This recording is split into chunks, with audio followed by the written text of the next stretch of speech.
I think Mr. Collins did a really good job of pointing out the immensely complicated nature of the personal moral dilemmas that people face, but I'm wondering what happens when those individuals become the heads of corporations and have to try to figure out how to apply their own ethical standards to their corporate life, while still realizing that the point of the corporation is to maximize its profits. And if there's such a great distinction between what we should be doing on a personal level and what we should be doing through our jobs, I mean, doesn't that create a sort of tension within the individual that might be problematic? Yeah, I agree with Mr. Collins. I guess I agree with Milton Friedman more often than you would, but Not very hard. I can imagine. But I certainly agree with you that that in the case where there is a functioning government which limits the actions of corporations in order to protect its citizens, obviously it's the imperative for the corporation to only think about profits. But I think what Ms. Bader points out is that in many governments around the world, including I'd say the United States, that sort of responsible government simply doesn't exist.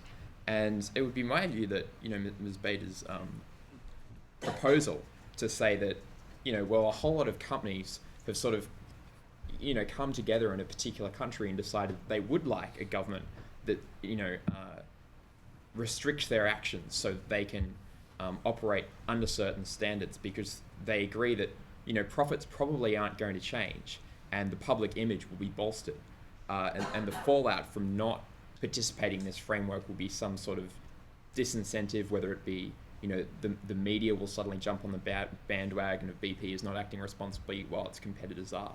Like, I find that a good market structure in the absence of a government which doesn't respect and implement the disincentives that it should. Ali and then Abbas.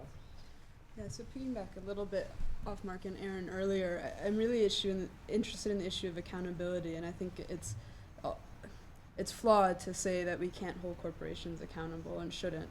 And so you look at slavery in the U.S., for example. The end of slavery happened, government accomplished it, and J.P. Morgan was profiting off the continuation of slavery illegally in the U.S. And so, kind of Mark's point, we can't rely on good governance because we constantly have to struggle for it, but it's not there. And it's in a global environment. I think we also have to acknowledge that there's a power structure involved in which certain nations have that power, including the U.S. as one of the predominant ones. And so when its interests are invested in corporate interests, that could mean maybe social responsibility isn't in the favor of the government.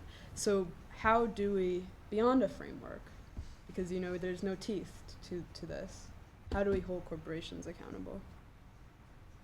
Abbas?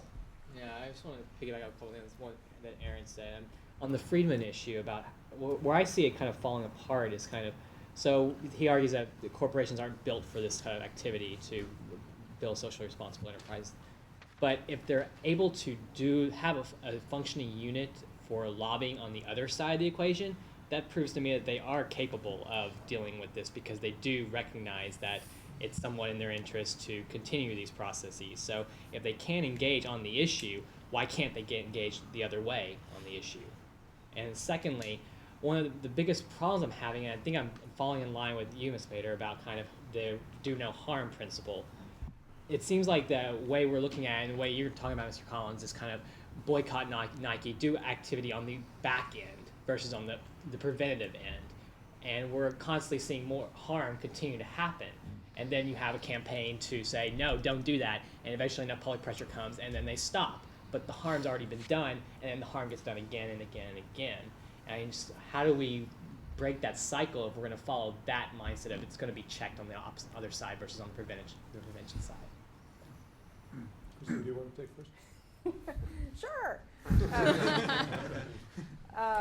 Okay, I think I can respond and I'll mush a couple of these comments together and talk the point about accountability and talking about that we're talking about trying to create systemic change that is preventative and incorporates accountability. And I think it is partly what Mark said, that it's going to be a spectrum of tools that would hold companies accountable. I mean, part of what has been interesting to watch this debate over the past few years is that, again, it started off with here's an international treaty. This is the answer, and that if we make this international law and then countries ratify it, and then it will be the tool, right? And so what John Margie said is actually that's not going to work. There's no feasible enforcement mechanism at the international level to hold companies accountable, and that's actually part of how we got into this trouble in the first place. Is that regulation and legislation is by definition national, and now business is global.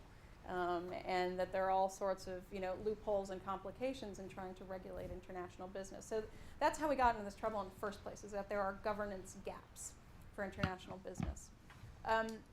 So one thing, so he sort of stepped back and said, okay, what is out there? Let's not start from an advocacy point of view of what do we wish is out there, but what is actually out there. And so the report you might be most interested in was his report in 2007. And by the way, all of his stuff is archived at this fantastic web portal called the Business and Human Rights Resource Center. If you haven't heard of it, really good. They don't pay me for saying that. It's a really good resource. His 2007 report tried to map this spectrum to move everybody beyond, we need a new law and we don't need a new law. To say, okay, here are the ways in which corporations are held accountable with respect to human rights, and there is a spectrum of them.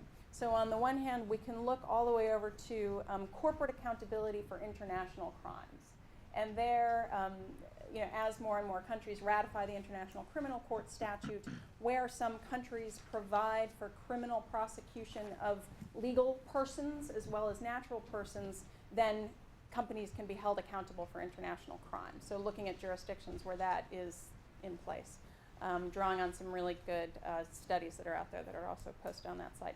Then moving into national law for other kinds of, not the worst forms of human rights abuses, but other forms of legal accountability. Then moving into sort of soft law and other tools that don't have the force of hard law, but there are some international mechanisms like the OECD guidelines for multinational enterprises.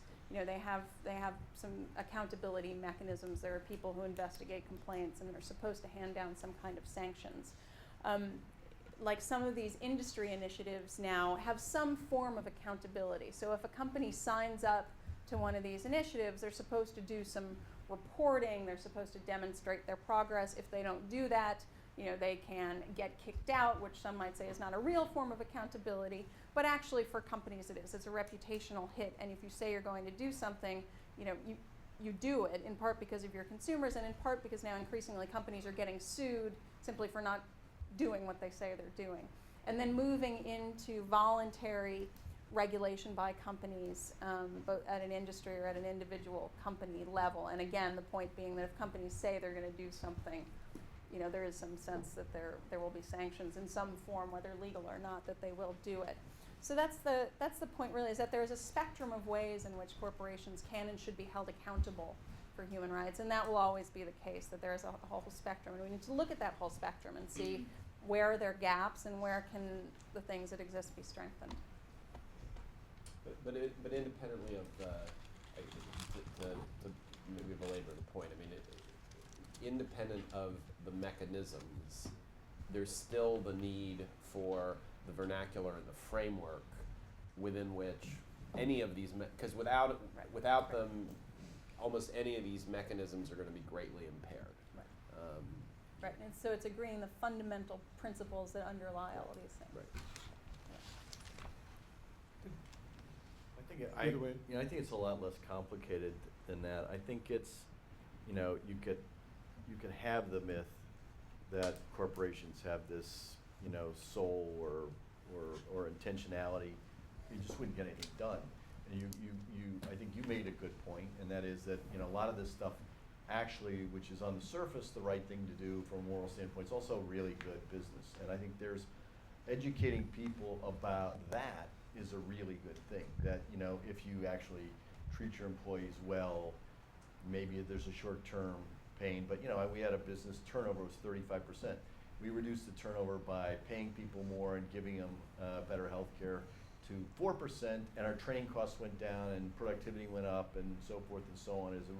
So there's some of that, but I think in reality, there are really difficult choices to make as an individual. You know, I mean, what I would have a hard time, frankly, working for an oil company or a cigarette company or, you know, I mean, I just couldn't do it.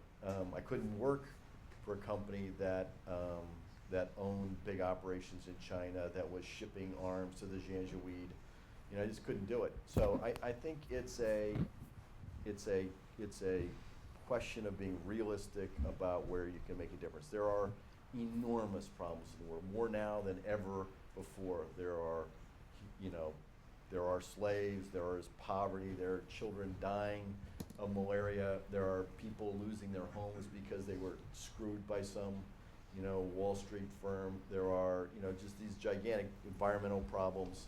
So, I mean, there's a lot to do. I just think, given that there's a lot to do, the great thing to do is to focus your attention on where the levers really are, and they're in government, they're in the United Nations, which can impose sanctions and raise the level of the debate where people will create sanctions, you know, independently and individually. I mean, there's so much to do that you need to focus your ammunition on the place where it's actually going to be efficacious. I happen to think, you know, and I've done a lot of sort of empirical analysis about where I could personally spend my time and resources the most effectively. And for the last 6 months, I concluded that was getting, you know, a Democrat in the White House and a huge majority in the House and Senate, and then, you know, putting leverage in that, or spending time in, you know, in